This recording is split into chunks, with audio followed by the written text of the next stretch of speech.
If I started my TCG store this year, this is exactly what I would do. I'm Jesse. I own HappyTigerGaming.com. I've been selling since 2021. I have 100% positive feedback. And for what it's worth, I just earned my business degree. When I started my TCG business, I thought it was about selling more, but it's not. It's really about getting more supply at the right price. The shift between me like trying to flip Elite Trainer boxes and me learning how to leverage supply for my TCG business, that slowly started getting my TCG business in the right direction. So I'm hoping in this video I could just break down the basics step by step, just what needs to be done, what I would do myself if I started today, so that I wouldn't waste my time, so that I would actually get ahead of everybody else and actually make a real TCG business. Step 1 is how I would secure product without renting a store I can't afford. Step 2 is where would I sell, how would I sell, and step 3 is basically how I would build a real plan that goes off of math and not just hoping that prices keep going to the moon, right? Where I would start is by looking at where I'm getting supply. Where do my cards come from? When I first started, I was just thinking, okay, I want to make like $1,000 a month and just keep snowballing it, right? There was no real deadline. There was no real goal. It's just, oh, I want to make more this month than last month. But how? How is the thing you actually have to answer? And that's exactly why I lost my ass on Battle Styles. When the Battle Style set came out for Pokemon, I lost money because I didn't have an answer. My goal was hoping the price was higher. Hoping's not a real goal, so it didn't work out for me too well. So if I started this year, there's a couple options. Number 1, bulk. Here's why I don't like it, and here's why I wouldn't do it personally. 1, it takes tons of time. You need a lot of bulk until you start selling a little bit. And you have all of this money, your capital is tied up into slow moving bulk. It can work, especially if you start out with bulk, you should sell it, you should get rid of it. But if you're just starting and you don't already have a lot of bulk, I wouldn't really spend a lot of time doing that. If you own an actual store, that's different. Bulk will keep having stuff behind glass. It keeps people coming and it keeps them there. They're looking, they're spending more time in your store, and that's going to bring you more money. But I don't know why online sellers are focusing on it, especially new ones. It's more for established stores. So if you were established, you end up accumulating bulk and you have to get rid of it. And the new sellers see these stores selling bulk and they're like, oh, I need to do that to make the same money. No, it's not their focus. Any real business knows how important inventory turnover rate is. You need to sell stuff fast. It's like if you increase your inventory turnover rate, then you're basically, however much money you have tied up, you're accelerating it. It's like instead of having $10,000, I have $20,000 to work with. You literally have more money if you increase that. So I would focus on turning over my inventory as fast as possible, and bulk is not going to do that. And besides, when a set like Final Fantasy comes out, do you want $2,000 tied up in bulk that sells lightly played for 5 cents each? Or do you want every single dollar you have available to pre-order? You have to have that cash. That's the way you start. You start fresh and you start fast. Because whoever isn't wasting time with bulk, whoever has that cash available, or when they do have something, they sell it quick to get the cash back and they're prepared for the next set, they're the ones that can really capitalize on a Final Fantasy set for Magic the Gathering or whatever set, goes crazy. Every single Pokemon set right now, but you know what I'm talking about, right? You can flip collections. People buy collections at like 80, 85%. And again, the problem with starting out like this is better than bulk, I think. It's still kind of slow moving. You end up accumulating all these cards. One might be a slower mover, and some people adjust accurately. Well, I'm not going to buy this at 85% because this is going to take 4 months to sell. And with Pokemon, you can get away with this easier. Even if you're bad, and it's a bad method in my opinion, everything skyrockets. So of course it's going to work. That doesn't mean it's the most effective use of my time. So personally, I wouldn't do that. Plus, now you're arguing with people who are like, you buy at 85%, then I sell at 125%. So it's really the same price. And then they get mad for basic business stuff. Then you have to buy a table and do the convention thing. Great for networking. In my opinion, not the best use of capital, though. If I were to start fresh, I would not spend a lot of time buying collections. I love the idea of entering tournaments, and it only costs you so much. But if you know you're going to win, then you're actually getting more money out of it than you put in. This is a fun idea, but the problem with this is obviously, number 1, you have to win the tournaments or you're not coming out ahead. Number 2, you can only enter so many tournaments a week. So it's not actually scalable. Obviously, I wouldn't really do this. I just thought it would be fun to mention. Here's something I would consider. I would consider buying an underpriced collection on eBay. So this is how you do it. You go to eBay, you look on TCG Player. Let's say a Surging Sparks box goes for $120. Then you go on eBay and you type Surging Sparks booster box and you filter where it starts. You can filter the price. Say it starts at 105, knowing it goes for 120 or whatever.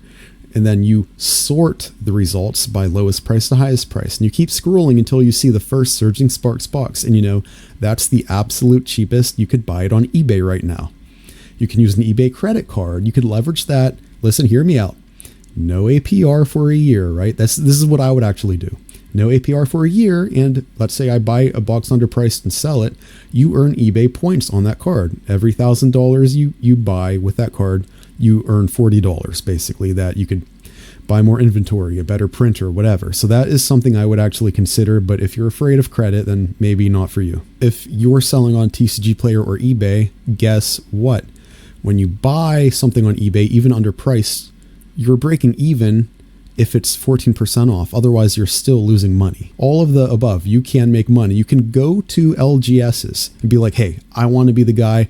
Every week, these people come in with collections. I will buy your collections for cheap.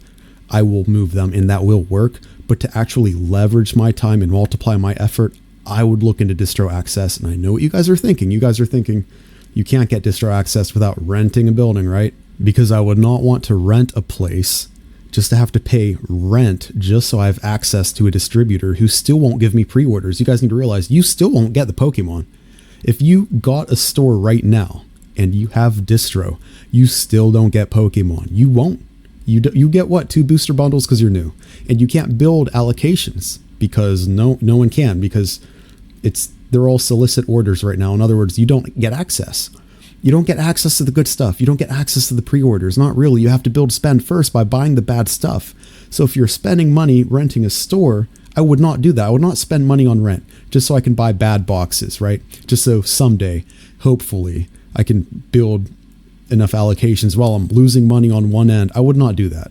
I would put all of my focus on the highest leverage play when I start my TCG business. So somehow, some way, find distro. I begged people on Reddit. I emailed all these stores within 10 miles. And then when I ran out within 15 miles, I'll show you right here. The email on the screen actually brought me some success. So there are store owners that are incentivized in some way to share their distro with you. It's because if their total spend is higher, it only helps them. So you have to find a way to get distro access in a way that benefits you. There are groups on Discord you can get right now. I mean, it's an open secret. Everybody knows. Like, you could search Reddit, you can search Facebook groups. People will share their distro account. I think about it differently now than I thought when I started. If it was easy, there would be 10 times more competition. 10 times more stores would already be ahead of you because it was so easy for them to do it. So it would still suck. The TCG business, it's a hard barrier to enter. It really is. Emailing people within 15-mile radius. That's what I would do. I would spend all of my time writing those emails, finding those groups, because that's the highest leverage play. So if nothing else, find an LGS that you like and talk to the guy a lot. He might sell cases just for a $10 profit because it increases his spend and nobody else wants to buy those cases. Like, it's only money for him. It lets him get more access to pre-orders in Final Fantasy sets, because a case, even if you buy it and sell it at the same price, you're still building leverage with that guy. You're still building goodwill. So I would do that, absolutely. Step 2 is deciding how to sell, and I would not overcomplicate this. When I started, I sold on TCG Player. It's great. And I know some people thrive on eBay more. Some people thrive at conventions more. Some people do better with bulk. I don't want to grade cards, and I'm buying collections, and then that's money I could be using to move sealed product over and over and over again. I buy, I sell, I get that money back, and then I do it again and again and again. Or I buy cards, I send them off to be graded. Now a pre-release comes out. I don't have my cards back to sell, so I lose out on the pre-release. I don't have enough money to buy as much as I wanted, so I don't make as much money there. Then the cards come back. Whoops, the grader was having a bad day, so here's an 8 instead of a 10. Have to send it back. Months later, you finally get your 10 back, and you're like, ooh, I made so much money on this. No, you lost out on 5 inventory turnovers, right? At 20% a piece. So even if this card 2x, you absolutely lost out on money. So, and 2x is like, that's if you got the 10. Think of all of the losers that you got back that didn't 2x, 3x, 4x. So I would not even grade cards. I would not spend time. Not when I start. Not at first. I would absolutely focus on sealed product on TCG Player. I would do that until at least I make $357 a month.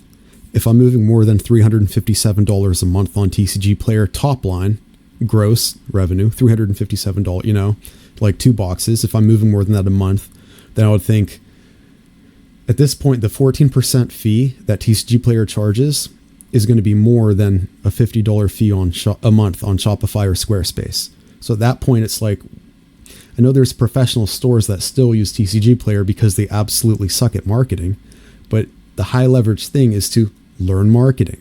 Couple hours just to be basic at marketing, and then you can even discount your cards and you're still making more money because you're not paying that 14% fee. So I would absolutely do that right now. And $357 is that point where it's the break-even point, where if you're making more than that, then technically you're losing money by not having your own store, assuming the store is $50 a month. The math changes if it's Shopify, if it's Squarespace, if your store charges a 3% selling fee.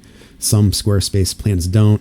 My $50 plan a month comes with an email plan, which I love. So it depends on what you're doing. It also depends on you're not selling as fast on your own store if you suck at marketing. So I would probably actually wait until I'm moving $500 or more a month on TCG Player. And then I'm like, okay, even if I kind of suck at marketing, I can discount them. Even if not everything sells, I'm still making more money by selling through my own website instead of TCG Player. And guess what? Now I can actually brand a little bit. I can build my email list, and that's good for the future. I would start writing blogs that contain keywords. So when people Google like Black Bolt White Flare card lists or whatever, my site pops up. My site's one of the first sites that pop up. My site was literally number 1 for some products like the Jolteon Pokemon Center like figurine, for example. There's a couple of those where I'm top 5 on a couple of those, and I just literally learned SEO myself. I taught myself because it's literally free to learn, right? You write blogs, you have keywords. You don't have AI do it because then it looks you actually write, or have AI write it and then you rewrite it yourself, and that could even save your time. So that's what I would do. I would start a blog, list keywords of products I'm going to sell. I would create a TikTok. The TikTok that you're looking at right now brought me like $4,000 in sales, and it has 4,000 views. So 1 view equals $1 if you're going to look at it like that. So YouTube is better, but I suck more at YouTube than TikTok. So there's an exchange right there where I would create content because it's a good use of my time for building awareness and even for sales. And you're thinking, but Happy Tiger, guess what? There's a million TCG stores on TikTok. How am I going to compete? Well, when you create a video, your video still goes out to people. It gets pushed in the feed. And when people are doom scrolling, your video pops up, and within the first 3 seconds of that video, guess what? That's your chance to break the attention of them, say something disruptive. The first sentence matters, have a visual hook and a hook with the words you say, and try to get it, because you have a chance, and you could do it as many times as you want. But if I absolutely sucked at marketing and I could never get traction on YouTube, on TikTok, on anything, I would just stick with TCG Player because it's simple. If I'm selling everything on TCG Player and I'm moving sealed, there's going to be a point in time where I don't have much to do. And in that downtime, I'm still going to spend that time working on how to make the website better, how to make TikToks, how to make YouTube videos. I'm going to work on things still because that's high leverage activity, bro. So I gave myself some options for how to get cards. I gave myself some options for how to sell. Now, step 3 is have a real plan in place. This is something I didn't understand at first. I thought, why do businesses even plan? You know what you're getting. You know what the product is. You know what the market sells at. Why do you need a plan? Just buy when it's worth less than what you can sell it for, and that's your whole plan. Let's say I can buy and sell $2,000 worth of cases straight from distro. I spend a finite amount of money. I spend $150. I burn it in order to move 3 cases. But now my distro spend increased so much that I get one more collector booster bundle. What if I did this when there's a set like Final Fantasy coming out? Well, I'm making way more money than I spent, bro.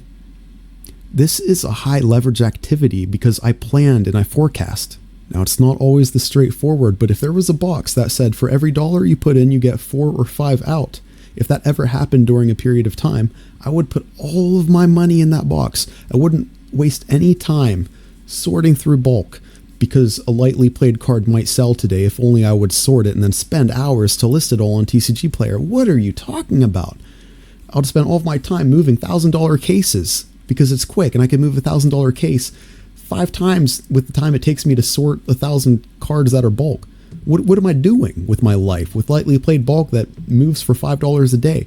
I would not do that. I would put all of my time and effort into these high leverage activities during that brief window when you could just multiply your money. That's what I would do. And this is also why deadlines kind of matter, because what I didn't understand back then that I understand now is SMART goals. Again, I mentioned I had a goal. I want to make $1,000 in a month. How? Hoping the price goes up.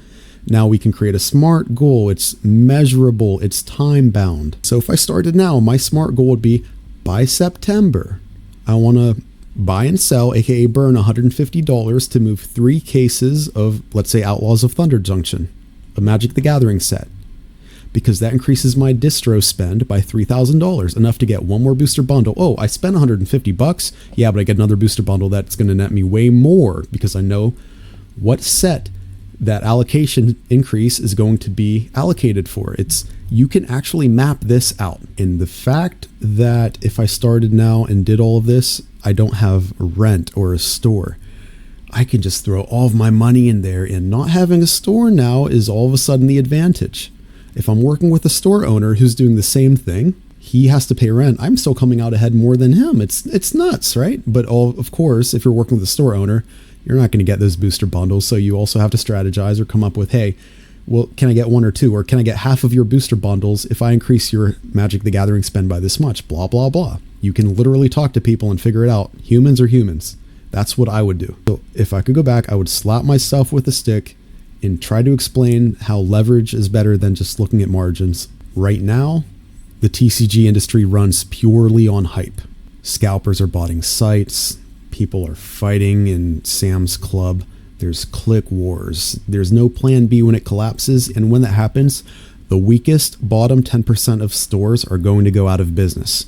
Every time it spikes and then it dips, when the prices of Pokemon booster boxes start going down, you're starting to see it with Surging Sparks, but it's going to take a while. When the prices actually start to go down, the weaker value proposition stores, the weaker TCG stores, they're going to go out of business. And I wouldn't want to be one of them. I don't want to be in a position where I'm hoping prices keep going up, but if they don't, I'm screwed. I wouldn't want to be in that position at all. When you're so focused on margins, it's like, okay, you're flipping an Elite Trainer box from Walmart. So seriously, the Black Bolt Elite Trainer box is $60 at Walmart, $63 after taxes. TCG Player price right now is $87. But people are still spending their time scalping it. So gas money aside, time aside, low leverage spending of time aside, if they sell on TCG Player, they only make $8 after shipping and fees. And if one of those stupid store owners buys from Walmart to sell on their shelf, they're making what, 15 max? Good job, bravo. Really good use of your time, by the way. But you're losing $63 to gain $68 to $78. A higher leverage play is losing that $150 to gain $400, like I mentioned earlier, if those opportunities exist. So anything that multiplies my effort is what I would go to. I might come up with a new plan every month. The hard part is having a plan for your store, because every store is in a different position. I can't copy the Game Nerd's plan. I'm not in that position. What works for them is not going to work for me. I can't copy other people's plans. I have to find out what's going to work for me. And that's the hard part, because you actually have to sit and think, bro. I would start thinking in terms of time spent. 5 hours a day to sort through bulk so you can make $5 a day until it sells, and then you have to resort the bulk again and you lose some and some gets damaged maybe. I'm not into it. In that same 5 hours, you could create a website that lets you negate TCG Player's 14% fee every month. What's the higher leverage move? Spending 5 hours sorting through bulk or spending 5 hours creating that website that works. One makes you more money and you spent the same amount of time on it. The same 5 hours that you're spending creating a meta deck for whatever TCG you're into, so you can go do tournament and get a little more out of it than you put in. That same 5 hours, being spent sending emails to stores that might give you some distro access, which is a higher use of your time, which has more leverage. And I would step it back again, like 5 hours sorting through bulk again, or 5 hours setting up, scripting, and creating a TikTok that might get me 4,000 views and sales. Which one is a higher order, higher use of my time? I would consider that too. How do I use my finite time? Because I don't live forever. So how do I use the time that I have to get ahead? Do I want to punch on the gas or just go slow?